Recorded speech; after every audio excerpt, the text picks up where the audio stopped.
মায়ার নবী রাস্তা দিয়ে হাঁটতেছেন, হঠাৎ করে নজর করে দেখে এক ইহুদি বেঈমান একটা হরিণী, বাচ্চাওয়ালা হরিণী, ওই বাচ্চার মাকে খুঁটির গোড়ায় বেঁধে রেখেছে ইহুদি। হরিণীটাকে 3 দিন খুঁটির গোড়ায় বেঁধে রাখলো। মা পাগলের মতো হয়ে গেছে, বাচ্চাগুলোরে পেলাম না, দুধ দিতে পারি না, কলিজা ছটফট করে। হঠাৎ ওই পথে মায়ার নবী হেঁটে যায়, হরিণী আমার নবীরে মোহাব্বতের সালাম জানায় দিল। সালাম জানাই আবদার জানায়, রহমতের নবী একটু যদি দয়া করতেন, আমাকে একটু ছেড়ে দেন, আমি বাচ্চাগুলোরে দুগ্ধ পান করায় আসবো। নবী চিন্তায় পড়ে গেলেন, আমি যদি খুঁটির গোড়ার থেকে রশিটা ছেড়ে দেই তো মালিকের অনুমতি নেই, হবে না। এখন মালিকের অনুমতি আনতে যেতে হবে। মালিক হলো ইহুদি আর আমি হলাম রাহমাতুল লিল আলামিন। কি করি? আল্লাহ জানায় দিলেন, নবী যান, ইহুদির ঘরে যাবেন, এটা আপনার হেদায়েতের কারণ হয়ে যাবে। নবী দাইয়া ডাক দিয়ে কয়, ইহুদি ভাই, খুঁটির গোড়ায় তুমি হরিণী বেঁধে রেখেছো? বলে হ্যাঁ বেঁধে রেখেছি। কয় একটু সময় ছেড়ে দাও। কে তুমি? বলে আমি আব্দুল্লাহর সন্তান মুহাম্মদ। বলে আমগো বংশের লিডারেরা মোহাম্মদ রে খুঁজে মারার জন্য, তুমি সেই মোহাম্মদ নি? কয় আমি সেই মোহাম্মদ। কেন আসছো? বলে হরিণীটারে 3 দিন বেঁধে রাখছো। বলে হ্যাঁ, একটু যদি ছেড়ে দাও বাচ্চাগুলোর দুগ্ধ পান করাইয়া চলে আসবে। ইহুদি ডাক দিয়ে কয়, রে আব্দুল্লাহর সন্তান, আমি শুনছি আব্দুল্লাহর ছেলে মুহাম্মদের সবাই পাগল বলে, আসলেই তো তুমি পাগল। কারণ একটা হরিণীরে ছেড়ে দিলে বাচ্চারে দুগ্ধ পান করাইয়া আবার চলে আসবে, এটা কেমনে হয়? মায়ার নবী চোখের পানি ছেড়ে বলে, ইহুদি ভাই, তোমার অন্তরে যদি সন্দেহ হয় চলো, আমি মুহাম্মদের জিম্মাদারি দাও, আমার হাতে রশিটা দিবা, আমি রশি হাতের মধ্যে নিয়া হরিণীটাকে ছেড়ে দিব। তুমি ছুরি দিয়া যেই হরিণীর কল্লা কাটবা, ওই ছুরি নিয়ে তুমি দাঁড়াইয়া থাকবা। সময়ের মধ্যে যদি হরিণ এসে হাজির না হয়, যেই ছুরি হরিণের গলায় লাগাইতি, সেই ছুরি আমি মুহাম্মদের গলায় লাগায় দিবি। ইহুদি তরবারি নিয়ে দৌড়ায়, খুঁটির গোড়ায় গিয়া রশিটা ছেড়ে মুহাম্মদের হাতে দিস। মায়ার নবী ডেকে বলে, রে হরিণী, জলদি করে যাবি, তাকায় দেখ ইহুদি তরবারি নিয়ে দাঁড়াইছে। সময়ের মধ্যে যদি হাজিরা না দাও, রহমতের নবীর গলায় ছুরি লাগায় দিবে ইহুদি। আসমান থেকে আমার মালিক বলে, না নবী, আপনার কোনো চিন্তা নাই, ওয়াল্লাহু ইয়াসিমুকা মিনান নাস। আমি কোরআন হেফাজতের জিম্মাদারি যেমন নিয়েছি, আমি মুহাম্মদকেও হেফাজতের জিম্মাদারি নিয়েছি। ইহুদি বেঈমান যত চক্রান্ত করবে, আমি মাওলার সামনে টিকবে না, কারণ আমি মাওলাই হলাম সব থেকে বড় বুদ্ধিওয়ালা। আমার মতো জ্ঞানওয়ালা আর কাউকে আমি বানাই নাই।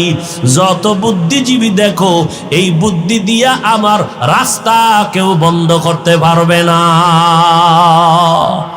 ওয়ামাকারু ওয়ামাকারাল্লাহ ওয়াল্লাহু খায়রুল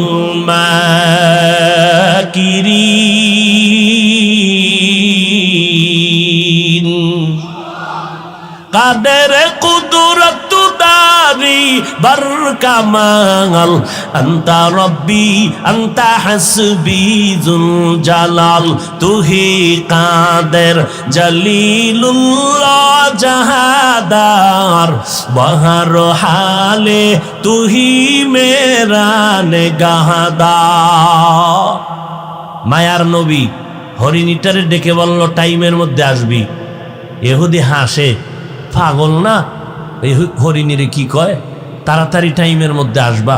হরিণী বুঝেনি, হরিণী রশি ছেড়ে দেওয়া মাত্র একটা দৌড়, জঙ্গলের ভেতরে গিয়ে ডাক দিছে, কই সন্তানেরা তাড়াতাড়ি আয়, দেরি করা যাবে না। রহমতের নবী দাঁড়াই আছেন, পার্শ্বে ইহুদি তরবারি নিয়ে দাঁড়ানো। সময় যদি দেরি হয়ে যায় মদিনার নবীর গলায় ছুরি লাগাবে বেঈমান দাঁড়ানো আছে। বাচ্চাগুলো মায়ের কণ্ঠ পাইয়া হাজির হয়ে গেছেন। মা তুমি এতদিন আসো নাই, কে বেঁধে রেখেছে ইহুদি? আজকে কেমন করে আসছো? বলে রহমাতুল্লিল আলামিন ওই পথ দিয়ে যাওয়ার পরে আমি বলার পরে দয়া করেছে। বাচ্চাগুলো চিল্লায় কয় মা এত দয়া যেই নবী তোমাকে করেছেন, 3 দিন না আরো প্রয়োজনে না খাইয়া থাকবো, দুধে মুখ লাগাবো না, মায়ার নবীকে একটা নজর না দেখিয়া। আমরাও দেখতে চাই। মা বলে চলো। এবার মা দৌড়ায়, বাচ্চাগুলো দৌড়ায়, নবীও দাঁড়ানো, ইহুদি তরবারি নিয়ে দাঁড়ানো। হঠাৎ করে দেখে টাইমের আগে হরিণী তার বাচ্চা নিয়ে হাজির হয়ে গেল নবীর সামনে। আইসা মা এবং বাচ্চাগুলো মাথা নত করলো, মাটিতে কপাল ঠেকাইল। এরপরে বাচ্চার মা মাথা নাড়ায় নাড়ায় যেন নবীর ইশারায় কি বলল।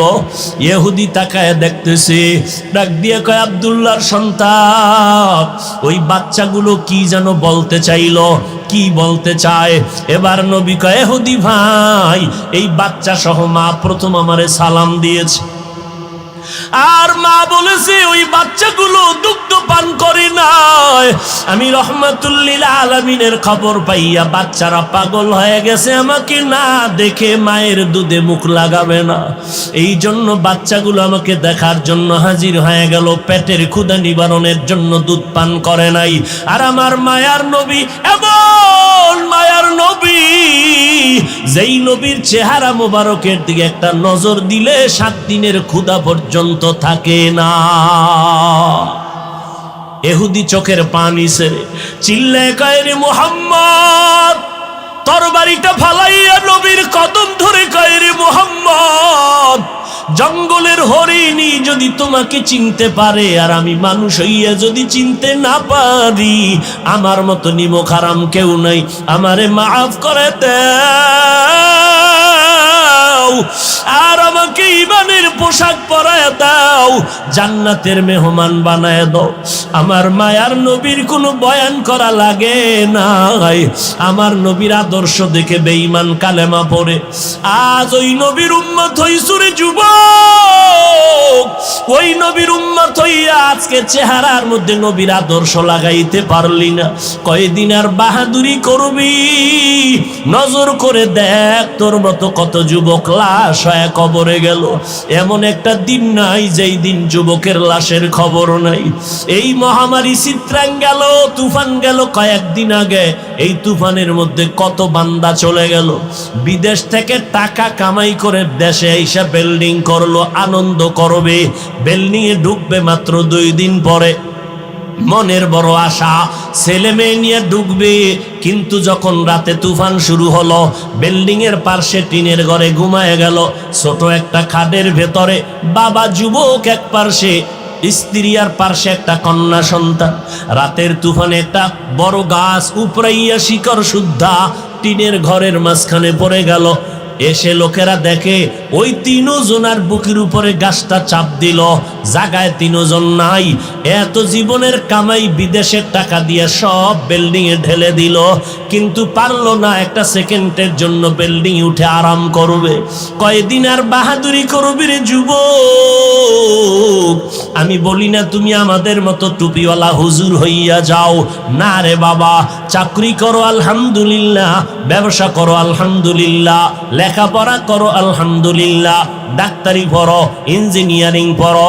ও বান্দা তুমি লেখাপড়া করে একজন প্রফেসর হও, আমি অন্তর বলে দোয়া করে গেলাম। কিন্তু দাবি আমার একটা, মদিনার নবীর আদর্শের মালা গলায় লাগাও। এই পর্দার আড়ালের আম্মা জানেরা, আপনারা নবীদের মা, আপনারা সাহাবায়ে কেরামের মা, আপনারা হাফেজে কোরআনের মা, ওলামায়ে আহলে হকের মা, দামি দামি আদর্শ সন্তানের মা।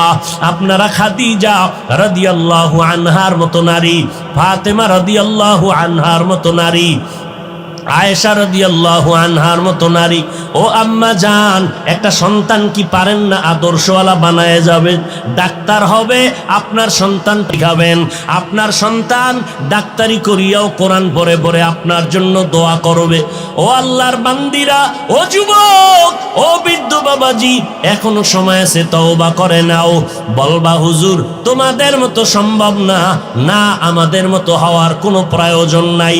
তোমার লাইনে তাকায় দেখো, তোমার মতো যুবক জীবনে কোনোদিন মাদ্রাসায় যায় নাই, আলিফ বাতা কোনোদিন পড়ে নাই, স্কুলে পড়ে, কলেজে পড়ে, এক বেলার নামাজও বান্দা বাদ দেয় না।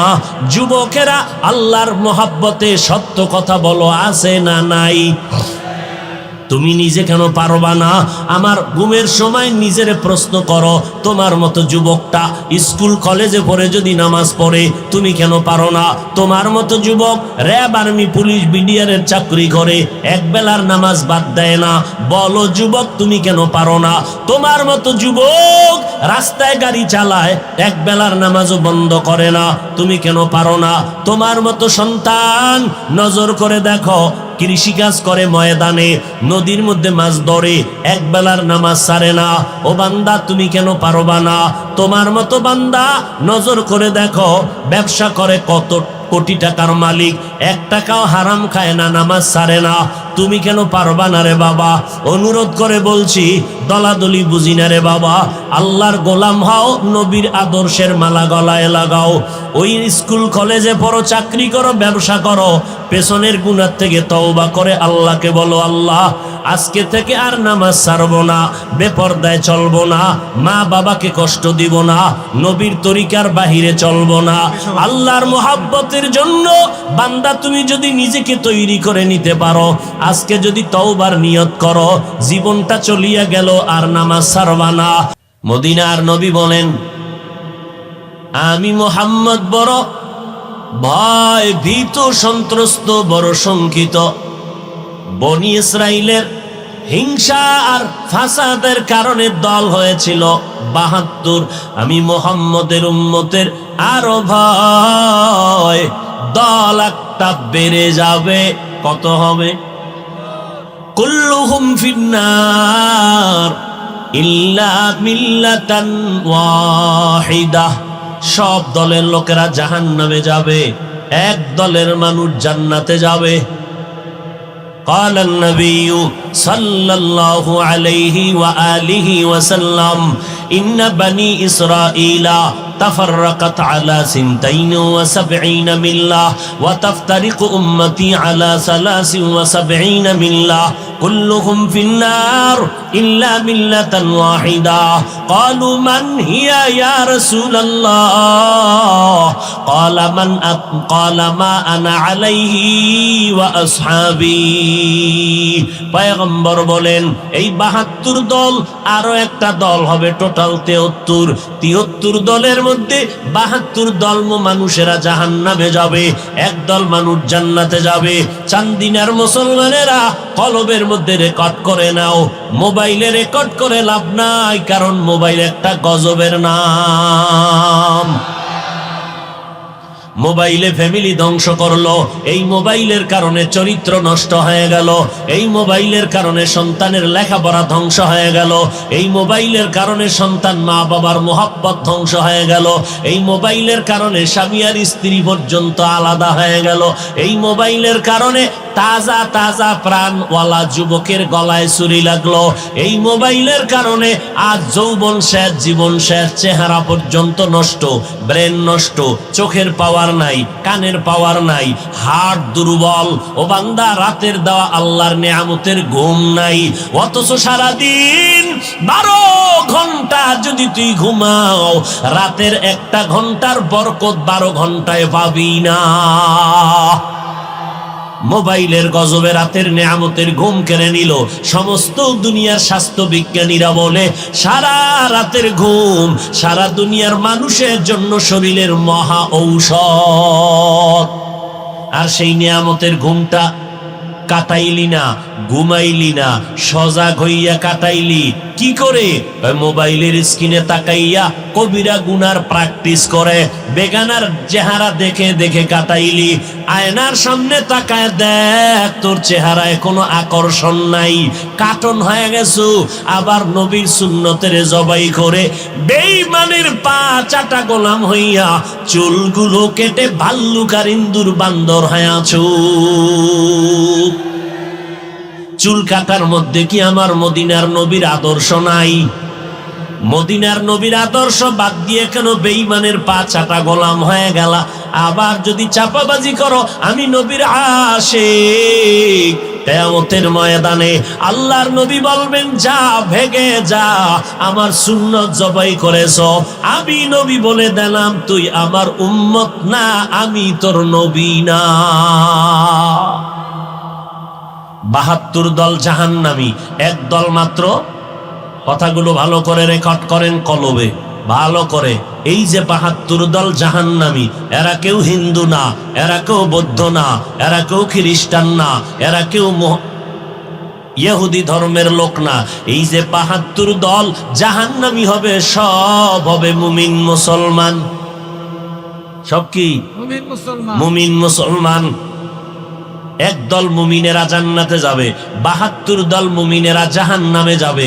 কেন? কয় মুমিন দাবি করছে নামাজ পড়ে নাই, মুমিন দাবি করছে রোজা রাখে নাই, ইমানদার দাবি করেছে নবীর সুন্নত মানে নাই, ইমানদার দাবি করেছে হালাল উপার্জন পেটে ঢুকায় নাই। এত বড় কপাল পোড়া, এত বড় গাদ্দার, নিজেও হারাম খাইয়া নিজের কলিজাটারে নষ্ট করেছে, ঘরের নাবালেক বাচ্চাগুলোকেও হারাম খাওয়াইয়া তাদের রক্ত নাপাক করেছে। এর মতো আল্লাহর দুশ্মন, মানবতার দুশ্মন এই জমিনে কেউ হতে পারে না। বলো সন্তানের বাবারা, তোমার শিশু বাচ্চার তো কোনো গুনাহ নাই, কোন অপরাধের কারণে ওরে সুদের টাকা দিয়ে খানা খাওয়াইতেছো? বলো। ওর রক্ত তো, তোমার ঘরের স্ত্রীর রক্ত তো পিওর, ওই বাচ্চাটার কোনো আমল নামা নাই, গুনাহ নাই, এরপরও গায়ের জোরে খাওয়াইতেছ। লিখে রাখো এই সন্তান কোনোদিন মানুষ হবে না।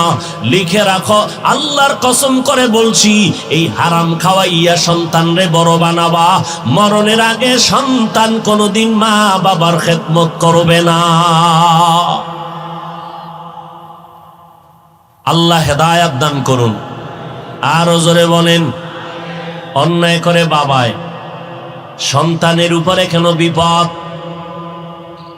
শিশু বাচ্চার তো কোনো অন্যায় নাই, ওই বাচ্চার পাওটা হঠাৎ ভাঙলো কেন? আব্বাজানেরা জবাব দেন। যারা সন্তানের বাপ হইছেন, বালিশে মাথা লাগায় চিন্তা করবেন, অন্যায় করছেন আপনি। আপনার ঘরের মাইয়া বলা শিশু বাচ্চা নিরপরাধ, পিওর। আপনার বাচ্চার কিডনির উপরে কেন হঠাৎ করে আক্রমণ? আপনার বাচ্চার ব্রেনের উপরে কেন আক্রমণ? আমার মাওলার কুদরতের ফয়সালা। অন্যায় করবি বাবা তুমি, সাজা দিব তোমার সন্তানেরে আমি। সাজা দিব তোর সন্তানেরে। তোর সাজা তো পরকালে আছে, তবে তোর সন্তানের দেওয়াটা তোর জন্য তো কম সাজা না। আল্লাহ, কত কঠিন বিষয়, বড় কঠিন বিষয়। ৭২ দল জাহান্নামী, মুমিন মুসলমান। একদল মুমিন জান্নাতে যাবে। সাহাবায়ে কেরাম জানতে চাইলেন নবী ওই দলটার পরিচয় কি? নবী বলেন দুইটা পরিচয়। মা আনা আলাইহি ওয়া আসহাবি, এক নাম্বার আমি মুহাম্মদকে মানিয়া চলবে। ২ নাম্বার পরিচয় আমার ছাত্র, আমার সাহাবায়ে কেরামদেরকেও মেনে চলবে। কি বুঝলেন? যারা বলে আমরা মুহাম্মদ রে মানি কিন্তু সাহাবায়ে কেরামদের মানে না, ওমরে ফারুক রে বেদাতি ভণ্ড কয়, ওসমান রাদিয়াল্লাহু তাআলা আনহুর বিরুদ্ধে ইশারা ইঙ্গিতে বক্তায় বয়ান করে, মুআবিয়া রাদিয়াল্লাহু তাআলা আনহুর বিরুদ্ধে কথা বলে। এক কথায় যারা সাহাবায়ে কেরামদেরকে আদর্শ মানতে পারে না, এদেরকে চিহ্নিত করে নাও, এরা মুমিন ঠিক, মুসলমান ঠিক, মাওলানাও ঠিক, তবে ৭২ দল জাহান্নামীদের অন্তর্ভুক্ত। সাহাবায়ে কেরামদের বিরুদ্ধে কথা বলনেওয়ালা আসেনি? কথা বলেন না কেন? আরে ভাই কেমনে বলি, বলতেই তো হবে। গীবত হলেও বলতে হবে, কারণ গীবত করা হারাম। 4 কারণে গীবত করা ওয়াজিব। ইসলামের ব্যানার লাগাইয়া যদি কোনো মাওলানা মুমিনের ঈমান চুরি করে, আমল চুরি করে, আহলে হক আলেমদের দায়িত্ব তার নাম, গোষ্ঠী, শুদ্ধা, ঠিকানা সহ উম্মতের জানাইয়া উম্মতের সতর্ক করো, ওই ভণ্ডের কাছে যেন না যায়। গীবত হইলেও এই গীবতে সওয়াব হবে। ইসলামের ব্যানার টানাইয়া একজন মাওলানা বয়ান করে বলে, জুমার নামাজের আগে সুন্নতের প্রয়োজন নাই। আর একজন মাওলানা বলে, নবীরা ভুল করেছিলেন, আমার আল্লাহ নবীদের দিয়া ভুল করাইছেন। এটা ইন্ডিয়ার খবর না, বাংলাদেশের তাজা খবর। আর একজন মাওলানা তিনি ইসলামের ব্যানারে থেকে বলেন, কোরআন শরীফের মধ্যে জাল আছে, জাল। বলে কি পরিমাণ জাল? বলে হাদিসের থেকেও বেশি জাল। নাউজুবিল্লাহ আসে না? না, একটু চিন্তা করেই বলেন, কারণ আপনার হুজুরে যদি বলে তাহলে তো একটু নাউজুবিল্লাহ চিন্তা করেই বলতে হবে। আওয়ামী লীগ ওয়ালারা কয় নাই কোরআনের মধ্যে জাল আছে, বিএমপির কেউ বলে নাই কোরআনের মধ্যে জাল আছে। কে বলেছে? ইসলামের ব্যানার টানাইয়া মাওলানা নামের টাইটেল লাগাইয়া বলে কোরআনের মধ্যে জাল। এই ইসলামের ব্যানার টানাইয়া মাওলানা বক্তা হইয়া বলে কালেমা লা ইলাহা ইল্লাল্লাহ মুহাম্মাদুর রাসূলুল্লাহ। এ কালেমা পড়বা না কালেমা কুফরি। সোনার বাংলার খবর। কই যাইবেন? ওই মাওলানা সাহেব কোরআনের মধ্যে জাল আছে, নবীরা ভুল করেছেন, কালেমা কুফরি বলার কারণে যেমন ভণ্ড, তোমরা যারা সেই বক্তা মাওলানার ভক্ত দাবি করিয়া চুপ থাকবা, প্রতিবাদ যদি না জানাও, তুমি চুপ থাকার কারণে তুমিও ভণ্ড। মেরা এজাজো করদন বেহিসাব খলকে রাদাদন জওয়াবে বাসওয়াব হক নাদারাত দোস্তে খলকা জারেরা নিস্তে ই খসলত একে দিনদারেরা। বেঈমানের কাছে তাবলীগ করব। এই তাবলীগের দুশমনেরা কয় তোমরা মুসলমানের কেন তাবলীগ করো? তোমরা হিন্দুদের কাছে যাও, হিন্দুদেরকে দাওয়াত দাও, খ্রিস্টানদেরকে দাওয়াত দাও, তাদের কাছে আমার মোহাব্বতের দাবি। আমারে তোমরা মিলিয়া সবাই হিন্দু পাড়ায় পাঠায় দাও, যাব। আমাকে তোমরা খ্রিস্টান পাড়ায় পাঠাও, গির্জায় গিয়া দাওয়াত দিব। কিন্তু কখন? 12টা মাস ফজরের পরে বয়ান, জহুরের পরে বয়ান করলাম বিবাড়িয়া নবীনগর, এখন বয়ান করি এখানে, আগামী আবার রাত্রে চলে যাব আর এক জায়গায়। 12টা মাস 365 দিনের একটা দিনও কম নাই।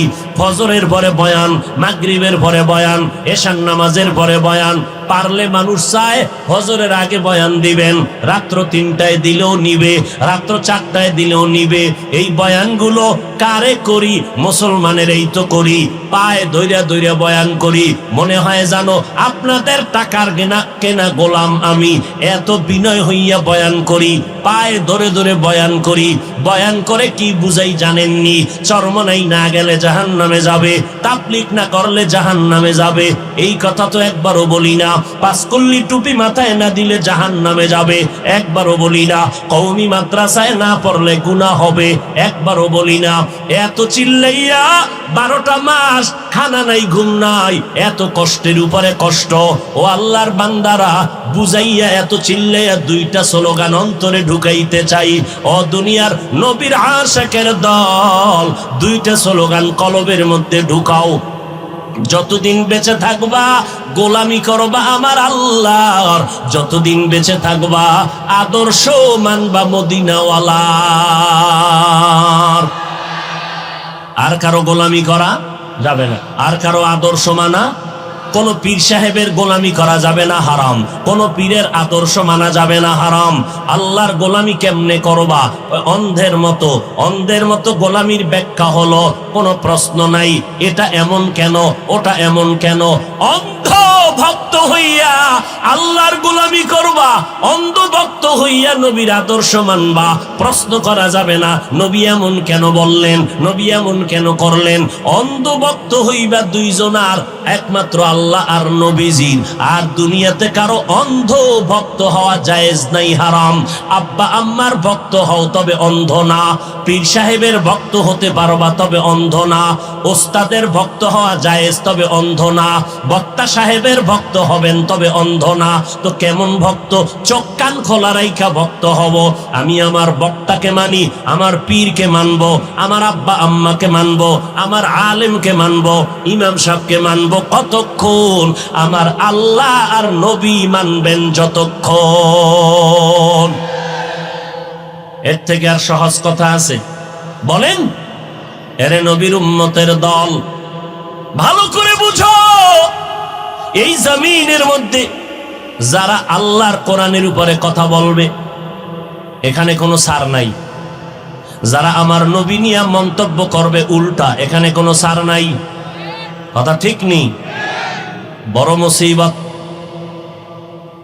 এমন এক সময় আমরা জীবনটাকে রাস্তায় চালাইতেছি, কচু পাতার উপরে জীবনটা আছে, ঈমান নিয়া মরব, পরের কথা, বেঁচে থাকা বড় কঠিন।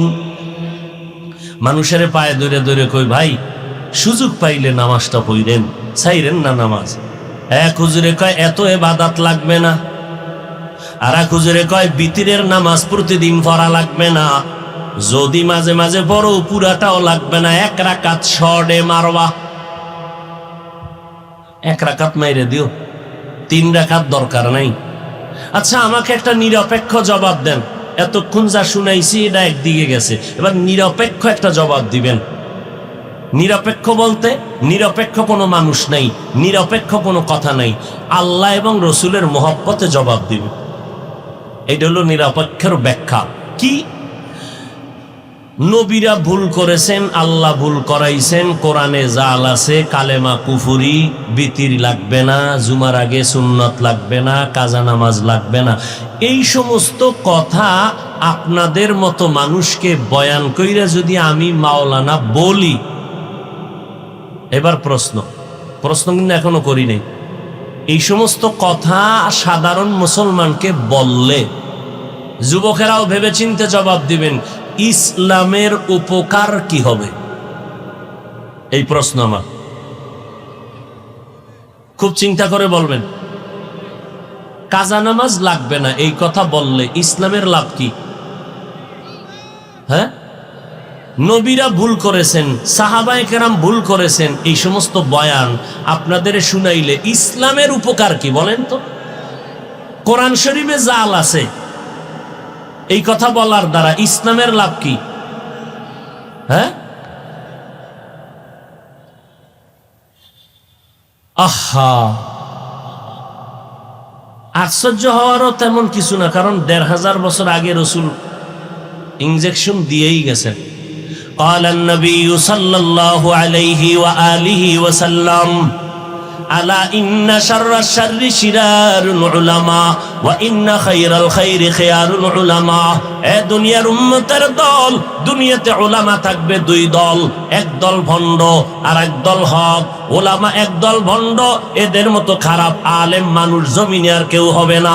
আবার এক দল উলামা থাকবে চূড়ান্ত ভালো, এদের মতো ভালো মানুষ জমিনে আর থাকবে না। প্রশ্ন বড় জটিল। হাফিজ ভাই, মদিনার নবী উলামায়ে কেরামদেরকে মাথার মুকুট বললেন, কলিজা মেনে নিল, দিলটা শান্ত হলো, কিন্তু উলামাদের এক দলকে নবী খারাপ বললেন কেন? তার 1 সেকেন্ড 5 সেকেন্ডে জবাব নিয়ে নাও। এই জমিনে লক্ষ লক্ষ গাঞ্জা করেরা, মদ করেরা, জুয়া খেলনেওয়ালারা ইসলামের যেই পরিমাণ ক্ষতি করতে না পারবে, একজন টুপিওয়ালা ভণ্ডের দ্বারা ইসলামের ক্ষতি আরো 1000 গুণ বেশি হয়ে যাবে। আল্লাহ হেদায়াত দান করুন। আল্লাহ মুমিনকে কেন বললেন সাহায্য কামনা করো? বেঈমানকে কেন বলেন নাই? বেঈমানেরা জান্নাত পাবে না, জান্নাত পাবে শুধু মুমিন। আবার মুমিনের মধ্যে ৭২ দল জাহান্নামী, এক দল জান্নাতি। ওই এক দলের পরিচয় শুধু মুহাম্মদ রে মানলে হবে না, সাহাবায়ে কেরামদেরকেও মানতে হবে। যারা হজ করছেন এরকম কোন আশেক থাকলে একটু বেয়াদবি মাফ করবেন, হাত দেখাইতে লজ্জা হবে। দেখান তো কারা হজ করে আইছেন, মক্কা মদিনায় গেছেন, আল্লাহ কবুল করেন। এত কম মানুষ, হাত নামান। আজকে থেকে নিয়ত করবেন, হজ ফরজ হয়ে রয়েছে খবর নাই, আসলে কপালে থাকতে হবে। তো বিষয়টা হলো এইটা, হজের টাকা আছে অনেকের, কপালে নাই, যাবে কেমনে? টাকা আছে, কয় যাও না কেন? কয় আব্বা আম্মারে না নিয়ে কেমনে যাই? শয়তানে লাগাইছে এক পেস। এবার মা বাপ মরে গেছে, এবার চলো, কেন মাইয়া বলা ছোড়ো, কেমনে যাই? আর এক পেস। সন্তান বড় হয়ে গেছে, এখন চল, কয় না বিয়া না দিয়ে কেমনে যাই? এইরকম প্যাচে প্যাচে আল্লাহর বান্দা হজের বাইতুল্লাহর কিনারায় যেতে পারে না। এরে নবীর উম্মতের দল, আমার আল্লাহ বলেন, দুনিয়ার মানুষ তোমরা সাহায্য কামনা করো কেন? আমি আল্লাহ তোমাদের এত দুর্বল করে বানাইছি, এত দুর্বল করে আমি কোন প্রাণী জমিনে বানাই নাই। ওয়াকুলিকাল ইনসানু যায়ীফা, মানুষ বড় দুর্বল। কেমন দুর্বল? খানার বেলায় দুর্বল, ঘুমের বেলায় দুর্বল, কথা বলতে দুর্বল, হাঁটার বেলায় দুর্বল। ঢাকা চিড়িয়াখানায় লেখা আছে একটা বাঘের দৈনিক খাদ্য 17 কেজি গোশত। আসেনি চান্দিনা কোনো খাদক 3 বেলায় 17 কেজি মারবে? নাই। হুজুর না থাকলে কি হইব? চান্দিনা থানার ডায়েরি ফিল আপ হয়ে গেছে, মামলা আর হামলা। খাই জিন্দেগির জন্য পারে না আদা পোয়া, কিন্তু 1.5 কেজি লয়ে টানাটানি। ডাক্তার রেড সিগন্যাল দিছে, মিষ্টি খাবি না, খাইলেই গজব আসবে। রোগ আছে না নাই? আল্লাহর বান্দারে কে ফিরায়? শুনছে মিলাদুন নবীর জেলাফি দেয়, সবে বরাতের জেলাফি, দৌড়াইয়া মসজিদে হাজির। হ্যাঁ গিয়া জেলাফি খাইতে গেছে, 1 ফোঁটা লইছে, নিয়া বগলের তলে নিয়া আর 1 হাত বাড়ায় দিছে, আর 1 ফোঁটলা নিবে। এক বেচারা পিছনে তাকায় দেখে আমি একটাই পাই নাই, এ 2টা লয়ে টানে কেন? বগলের তলের লয়ে দিছে, দৌড় ধরছে পিছন দিয়া তারে, দইরা হোমানে কিলাকিলি, জেলাফি পায়ের তলে ভর্তা। এমন কিলাকিলি লাগছে না জেলাফি ভাইলো না আরামে দুটো কথা বলতে পারলো, এমন কিলাকিলি। মসজিদ থেকে বাইর হইয়া আসমানের ডাকায় কয়, আসমানের দিকে নজর করে, আল্লাহ তুমি আসনি? কয় আসি। এই মসজিদে আর আইনো না খোদা, জেলাফি পাইলাম না কেন? এর নাম বাঙালি। এর নাম কি? বাঙালি। আমরা খানার বেলায় বড় দুর্বল। বড় বড় সমুদ্রের ভেতরে বড় বড় মাছ আছে, নীলতিমি। একটা নীলতিমির দৈনিক খানা 1000 কেজি চিংড়ি মাছ। কে খাওয়ায়? বড় বড় পাহাড়, কোহে কাফ, ওই পাহাড়ে প্রাণী বসবাস করে, সিমরক। একটা সিমরগের জন্য দৈনিক খানা 40টা মোটা তাজা হাতি। কে খাওয়ায়? সমুদ্রের একটা মাছ না খাইয়া মরে না, জঙ্গলের কোনো প্রাণী না খাইয়া মরে না। আশরাফুল মখলুকাত মানুষ কেন না খাইয়া কষ্ট পায়? গাদ্দারি করো যে, এই জন্য। জঙ্গলের প্রাণী আল্লাহর ডিউটি পালন করে, কারোর সাথে বেয়াদবি করে না। নদীর মাছ বেয়াদবি করে না, এই জন্য ওদের রিজিক বন্ধ হয় না। আর মানুষ, আমার আল্লাহর দেওয়া বাতাস, আমার আল্লাহর দেওয়া সূর্যের আলো, চাঁদের আলো, এত নেয়ামত পাইছো। এই জমিনটা নিজের টাকা দিয়ে কিনছেন, রেজিস্ট্রি করলেন, করিয়া এবার মিস্ত্রি ভাড়া করলেন, রড সিমেন্ট বালু দিয়া 3 তলা বিল্ডিং করলেন, ডুপ্লেক্স। বিল্ডিং করার পর প্যান্ট শার্টটা ইওয়ালাও বিচারায় কয় ট্যাক্স দিবা আগামী বছর। আরে আমার টাকা, আমার বিল্ডিং, মিস্ত্রি খরচ আমার, রড বালু সিমেন্ট আমার, ট্যাক্স নিতেছে সরকার। আল্লাহ কয় নজর করে দেখ, তোর টাকার বাড়ি করার পরেও শান্তি নাই, সরকার ট্যাক্স নেয়। আর আমি আল্লাহ আমার জমিনটা তোদের ফ্রি দিয়ে দিলাম, কোনো ট্যাক্সই নাই। আমি আল্লাহর এখনো চিনস না রে নিমক হারাম। আমি আল্লাহ কেমন দয়াময়, তোর শ্বাস করতে কষ্ট হয়, হসপিটালে দৌড়ায় গেলি, অক্সিজেনের পাইপ লাগাইলো, কম্পিউটারে টাইম উঠলো, বিল দিতে হয়। আল্লাহ বলেন নজর করে দেখ, আমি আল্লাহ তোর জন্য বাতাসটারে ফ্রি বানায় দিলাম, কোনো বিল নাই। পানি দরকার, দোকানে যাবি, পানির বোতল 10 টাকা 15 টাকা, আমি আল্লাহ পানিটারে তোর জন্য ফ্রি বানায় দিলাম। ও বান্দা নজর করে দেখ, সূর্যের আলো ধরে ধরে মানুষেরা এটাকে বিদ্যুৎ আবিষ্কার করে ঘরে ঘরে বিদ্যুৎ দিয়া মাসে মাসে বিল নেয়। আল্লাহ কয় আমার সূর্যের আলো বান্দা তোদের জন্য ফ্রি দিলাম, 1 টাকাও জীবনে বিল চাইলাম না। কেন? আমি আল্লাহ তোদের বেশি মোহাব্বত করি, এই জন্য সব ফ্রি দিয়া দিলাম। আল্লাহ আমাদের বেশি মোহাব্বত করেন, এই জন্য এত অন্যায় করার কারণেও আল্লাহ রাগ করেন না।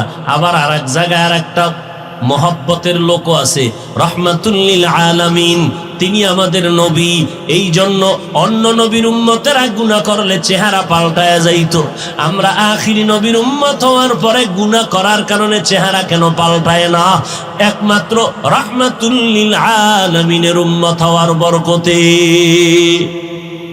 কিন্তু চিনলি না রে মানুষ, ওই নবী কেমন, যেই নবীকে